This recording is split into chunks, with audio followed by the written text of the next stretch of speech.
இதே பிரஸ் மீட்டிங்ல தான் வந்து விஜயகாந்தையும் அசிங்கப்படுத்தினாங்க. இதே பிரஸ் மீட்டிங் வச்சுதான் கமலஹாசனையும் அசிங்கப்படுத்தினாங்க. அதே மாதிரி இங்க சரத் அவர்கள் வராரா? வந்தாருங்க. வந்து 2 ஒயின் ஷாப் போட்டாரு. சூப்பர். மூடிட்டாரா? ஆமா, அவ்வளவுதான். இதை தவிர வேற என்ன வேணும்? 2 ஒயின் ஷாப் மூட்டாரு. ஒண்ணு மாநகராட்சி ஏத்த மாதிரி ஒயின் ஷாப் ஒண்ணு சித்தா ஆஸ்பத்திரி ஏத்த மாதிரி ஒயின் ஷாப் ஒண்ணு. சட்டம் வந்து இந்த தளபதி வந்து இப்ப இருக்கிற ஜோசப் விஜய் சட்டத்தை பயங்கர கடுமையாக்கணும். அந்த எண்ணமே வரக்கூடாது. அதுக்கு என்னன்னா வழி? மேல்நாட்டு மாதிரி சட்டத்தை டைட் பண்ணணும். அவங்கள ஜெயில போட்டு என்ன 3 மாசத்துல வெளியே வந்துட போறான். அதுக்கு என்ன பார்த்தா அதுக்கு என்ன அர்த்தம் நினைக்கு வரக்கூடாது. சட்டத்தை கடுமையாக்கணும். ரெண்டு முடியாச்சு.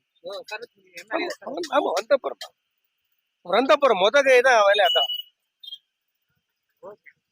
நான் என்ன சொல்றேன்னா, ஏன்னா இப்போ இந்த செல்போன் எப்படி முக்கியமோ சில பேர் நைட்டு 9 மணி சரக்கு அடிக்கிற நிலைமைக்கு வந்துட்டாங்க.